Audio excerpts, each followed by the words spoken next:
His lawyer's hands were shaking. Not slightly. Not nervously. They were trembling so badly that the papers kept slipping from his grip. This was shocking, because this man was known as the most ruthless divorce attorney in the state. A man who had never lost a case. A man who terrified judges, crushed opponents, and destroyed families without blinking.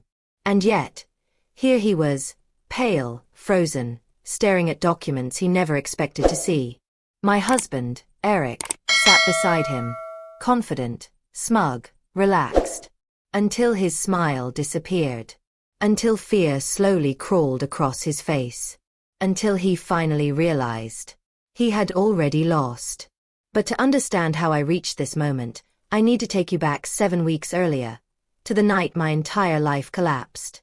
My name is Amelia Carter. I'm 33 years old, and until recently, I believed I had a happy marriage. Not perfect, but safe, stable, loving. For 10 years, I supported my husband's career, raised our daughter Lily, and built our home from scratch. Before becoming a stay-at-home mom, I worked as a forensic accountant, investigating financial fraud and tracking hidden money. Ironically, that skill would later save my life. When Lily was 2, she was diagnosed with a chronic lung condition. Frequent hospital visits. Expensive medications. Endless anxiety. Eric convinced me to leave my career. Lily needs you full-time. I make enough for both of us. You can always go back later. So I sacrificed my future to protect my daughter. Or so I believed. That Tuesday evening began like any other. I was cooking dinner. Lily was coloring at the table. Then Eric came home early. That alone should have warned me. He loosened his tie, sat down calmly, and said, "I've filed for divorce." Just like that. No emotion. No hesitation. Then came the knives. He wanted the house. The cars. The investments. Everything.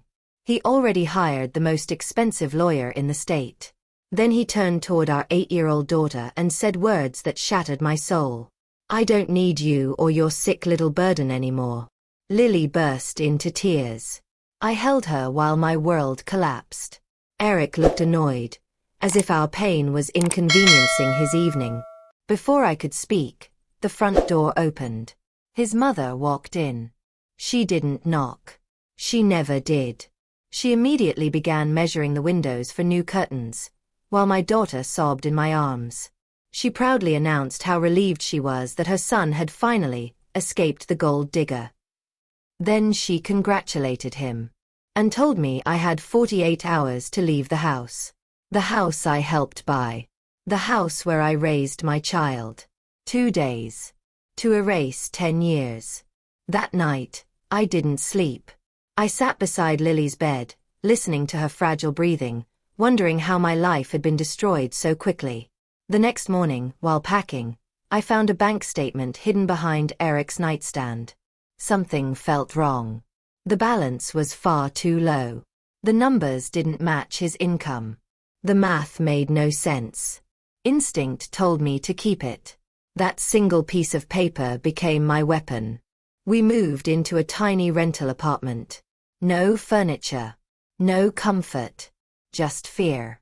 Then the real cruelty began. Eric told friends I was unstable. That I had emotional problems. That I was an unfit mother.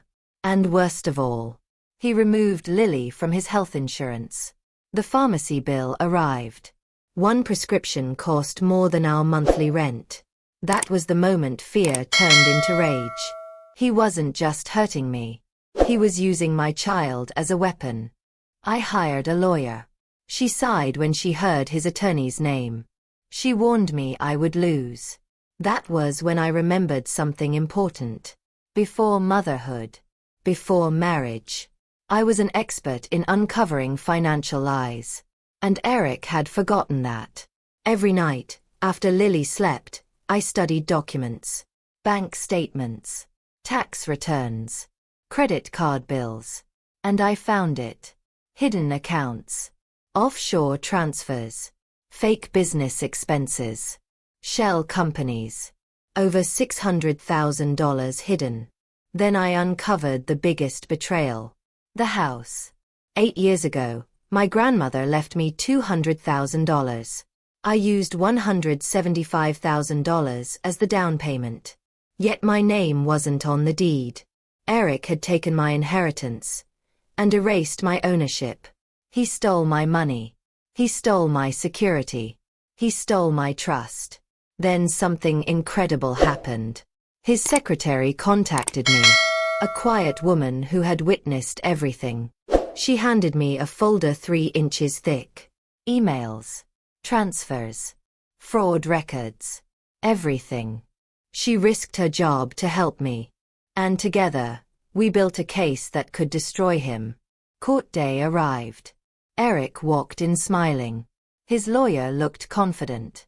His mistress sat proudly behind him. His mother sat front row, waiting to witness my humiliation. They thought they had won. They had no idea what was coming. Exhibit after exhibit. Hidden accounts. Fraudulent transactions. Shell companies. Offshore money. Stolen inheritance. Tax fraud. The courtroom went silent. Eric's lawyer turned pale. The judge's expression darkened. Then Eric turned and saw his business partners sitting in the back row. They had received copies of everything. His face collapsed. His world shattered. The ruling was brutal. Full custody of Lily, to me.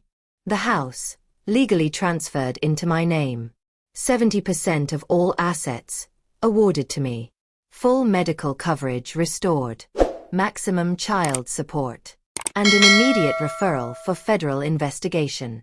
Eric didn't just lose the divorce. He lost everything. His assets were frozen. His business collapsed. His partners sued him. His mistress disappeared overnight. His mother deleted every post. And his reputation was destroyed beyond repair. Today, Lily and I live back in our home. Our home.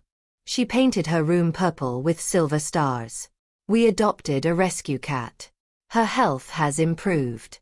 And I returned to my career, stronger than ever. Last month, I ran into Eric at a grocery store. Wrinkled clothes. Tired eyes. Broken posture. He opened his mouth to speak. But no words came. I walked past him. Some people mistake silence for weakness. Some people confuse kindness with stupidity. And some people forget that the quiet woman they underestimated once built her life on exposing lies. Justice may take time. But when it arrives complete. Thank you so much for watching. More powerful stories are waiting on your screen. Click now and don't miss the next one.